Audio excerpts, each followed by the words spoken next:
Bien, on se retrouve pour un nouveau petit trade récap de la journée du 30 juin. Donc, petit trade pris. Je suis désolé, ça va me le faire à chaque vidéo, clairement.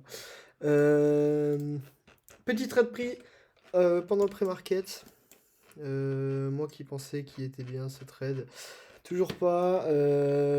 Toujours cette erreur de téléphone de merde qui me fait prendre des décisions trop vite et j'ai pas le temps, j'ai pas une vue d'ensemble comme je voudrais sur le PC. Mais ça va changer d'ici une semaine. Vu que du coup, bah, je vous en ai parlé, mais du coup, je démissionne, donc tout ira bien ensuite. Donc, Confluence. ES, NQ, pardon. On se retrouve sur le NQ, donc ici, on avait le pré-marché, donc regardez pas ça. Le pré-marché juste ici, donc à 9h, 8h30 juste ici, et on voit ici que on n'est pas venu reprendre de liquidité sur le NQ. D'accord. Sauf que sur le S, cette jambe-là, on est venu reprendre ses liquidités. Donc moi, ce que j'ai fait, c'est que j'étais pas là à ce moment-là. J'étais en train de bosser, parce que j'étais au boulot. Et donc du coup, je suis arrivé à peu près dans cette zone. Oh, putain, en plus, l'exit, elle était... Oh, ouais. Voilà. Voilà pourquoi il faut mon PC. Parce que ça, j'avais pas vu du coup sur téléphone. Bref, du coup, voilà, prise de liquidité sur le S, alors que sur l'NQ, on n'a pas pris des liquidités. On parle quand même de liquidité H1 ici. On a créé une grosse divergence entre les deux, donc je me suis dit que c'était plutôt un setup fiable à les prendre. Du coup, ici, hop, chiffre de market structure, fair value gap, on réagit dedans. Et moi, je prends position ici. Parce que du coup, je suis en retard, un peu sur le trade. Hop, et le SL placé juste ici. Et TP, ici, j'avais pris 7 lots sur cette position. Ici, je voulais en sortir 6 et en laisser courir un jusqu'à ici.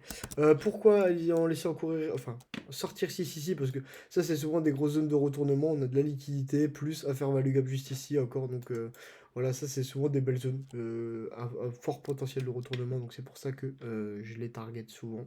Et comme on le voit ici, sur le S, on y allait. Voilà, on y est clairement allé.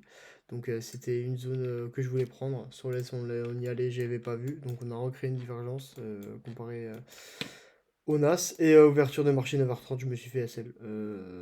Tout simplement. Voilà. C'est pas plus compliqué que ça. Sinon après j'avais d'autres zones de confluence. Donc 7 order block. H1 et plus le début du fair value gap H1 juste ici. Donc là, on a un gros fair value gap H1 ici, et ça, c'est le début. Plus les dernières liquidités encore en dessous. Donc c'est encore de la liquidité H1, si je dis pas de bêtises. Voilà, juste là.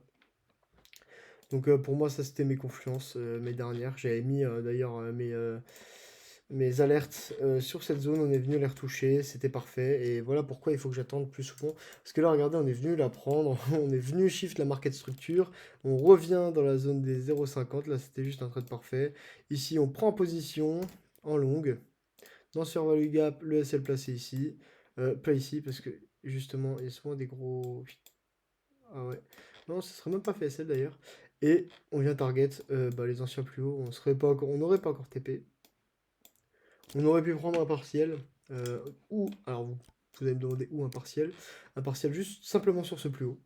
Simplement sur ce plus haut. Si on regarde la courbe des 0,50, juste ici, on est dans les 0,50. Et là, si on va dans les 15M, 5M, normalement, on doit trouver des choses. Voilà. Par exemple, là, on est dans la courbe des 0,50. On voit un énorme fair value gap 5M. Est-ce que si on va en 15M, on a peut-être un plus petit? Voilà, c'est toujours la même chose. On a le fair value gap 15M, 5M juste ici, plus l'order block 15M juste ici. Donc ici, on peut facilement se dire, bah écoutez, je vais faire une sortie moitié de position sur le 0,50, sachant que ça donne quand même pas mal un bon RR. De 3, c'est déjà vraiment bien. Donc pour une position comme ça. Et puis après, ben, là, il y aurait toujours les derniers lots qui seraient en cours. Moi, je pense personnellement que si j'aurais pris cette position, je me serais fait BU ici. Parce que du coup, j'aurais TP1 ici, j'aurais remonté mon SR, enfin, ma position à BE, je me serais fait BE, tout simplement. J'aurais que TP1. Donc voilà, ça c'est une chose qui aurait pu m'arriver, je pense, si j'aurais pris cette position. Mais du coup, voilà, pour le trade récap, j'ai pris la position avec la divergence H1 qu'on avait avant l'ouverture des pré-marchés. Je me suis dit que on a. Ah non, c'est bon. Je me suis dit qu'on avait comment dire, j'ai plus le mot, un fort potentiel haussier, sachant que le Nasdaq, on va dire, est pas plus puissant, mais quand le Nasdaq dirige un peu, enfin, pour moi, le Nasdaq dirige un peu les deux. Donc là, le Nasdaq était haussier, plutôt haussier, sachant qu'on est sur des nouveaux plus hauts. Est-ce que, voilà, il faut partir du principe qu'on est peut-être dans des mouvements de manipulation. Donc, est-ce que la plupart des gens, des institutions, des choses comme ça, étaient baissiers parce qu'on a atteint des nouveaux plus hauts, donc ils trouvaient l'actif surévalué, etc. Donc pour moi, j'avais quand même ce biais aussi encore assez fort sur une journée, sachant on a que atteint les plus hauts hier. Donc pour moi, aujourd'hui, on allait peut-être en refaire un, justement pour sortir et liquider toutes les dernières positions des gens qui voulaient être baissiers. Donc voilà, pour le trade récap, pour les idées que j'avais, pour ce que je voulais, on a atteint mes zones de confluence juste ici, ce qui était propre. Toutes les autres zones avant, je me suis fait. Et ça, c'est un truc que je remarque très souvent, mais souvent les zones de confluence les plus lointaines que je mets, c'est là où le prix fait quelque chose. En fait, je pense que je suis tellement pressé qu'il se passe quelque chose que je me dis je vais quand même en mettre entre au cas où, alors qu'en vrai c'est inutile parce que je sais que là c'est vraiment la zone que je veux voir. Donc voilà. C'est aussi une chose sur laquelle je vais travailler parce que j'ai remarqué ces derniers temps que ça m'arrive souvent. Et puis voilà, sinon pour YouTube, je vais quand même en parler des résultats. On a clôturé le mois de juin. Je sais pas si. Donc là, voilà, vous voyez 238,92 $. Ici, vous voyez celle juste ici. Donc dommage, dommage, dommage, dommage.